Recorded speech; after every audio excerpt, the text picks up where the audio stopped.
Em todas as épocas, os professores não tiveram uma vida fácil, e de lá para cá, suas condições de trabalho não mudaram muito. Pelo menos hoje, um professor pode dar o suspiro de alívio por não ter nascido no Império Romano. Naquela época, havia um grande problema de motivação.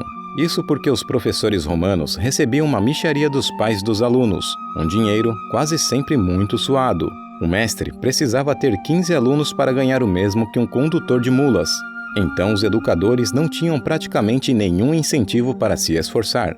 Somente alguns poucos felizardos eram recompensados pela dedicação, como por exemplo o liberto Marco Flaco, que organizava competições em classe para estimular a mente de seus pupilos e foi escolhido como professor dos filhos do imperador Augusto, e ele ganhava um gordo salário de 100.000 sestércios por ano.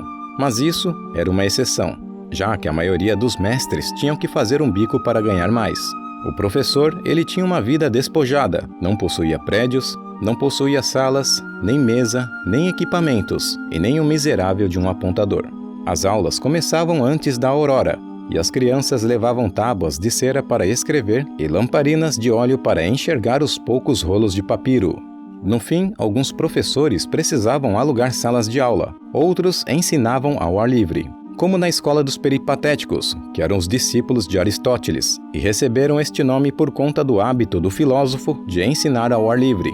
Os educadores romanos que ensinavam da mesma forma usavam as calçadas e praças quando o tempo estava bom, e os pórticos quando chovia. Por outro lado, os professores romanos não tinham que lidar com os administradores escolares, conselhos de classe, testes de avaliação de bolsa ou pais demasiadamente zelosos. Não existia naquela época nenhuma credencial para lecionar, e era uma carreira ideal para quem gostava da disciplina. Isso porque a maioria dos professores usava chicote, e os pais esperavam que eles usassem com liberdade. Tanto na Grécia como em Roma, não havia pré-escola, brinquedos educativos ou atividades para promover o desenvolvimento, e os pais delegavam uma grande parte das tarefas educativas da primeira infância a um tutor escravo que era chamado de pedagogos. Essa função era exercida por muitas pessoas de alta linhagem, e muitas delas haviam sido capturadas em guerras. O tutor escravo quase sempre era mais educado que os pais da criança. Alguns destes tutores ensinavam leitura, escrita, aritmética, mas a função primordial era cuidar das crianças e incutir nelas princípios de bons comportamentos. E também, assim como hoje, os pais se preocupavam com assédio sexual e más companhias, e por isso os pedagogos acompanhavam os alunos de perto, como uma sombra. Na Grécia, a maioria das crianças aprendiam a ler e a escrever com gramáticos, a cantar e a tocar lira com um professor de música, e a educação ficava a cargo de um treinador.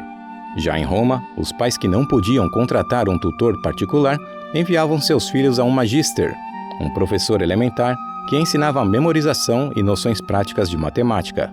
Aos 10 anos, os meninos romanos iam a um dramático, que lhe ensinava grego, poesia, filosofia e oratória. Já as meninas raramente iam à escola. Só as famílias mais abastadas contratavam tutores para ensinar às suas filhas.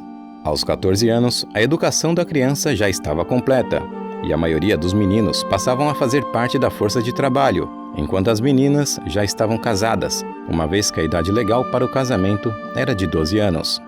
Uns poucos privilegiados estudavam com um professor versado em oratória, e esse era o único caminho para um futuro orador ou para quem queria exercer um cargo público.